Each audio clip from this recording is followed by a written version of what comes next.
विद्यार्थी मित्रांनो, आज आपण पाहूया उपमा अलंकाराचं लक्षण.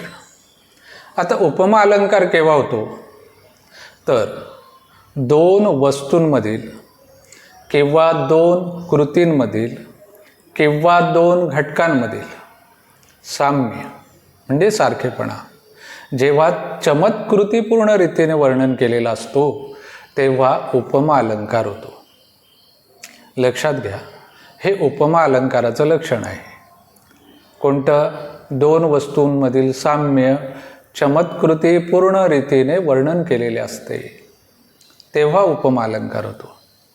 आता हे साम्य म्हणजे सारखेपणा दाखवण्यासाठी काही शब्दांचा प्रयोग केला जातो, म्हणजे साम्यतादर्शक शब्द वापरले जातात. कोणते शब्द आहेत ते?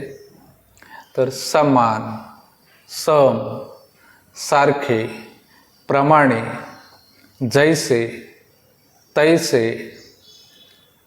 गत, सदृश्य हे जे सारखेपणा दर्शवणारे जे शब्द आहेत ते या अलंकारामध्ये वापरले जातात.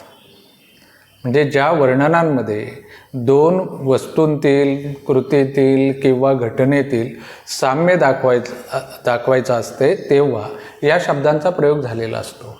आणि जेव्हा दोन वस्तूंमध्ये सारखेपणा आहे असं वर्णन केलेलं असते तेव्हा उपमा अलंकार होतो.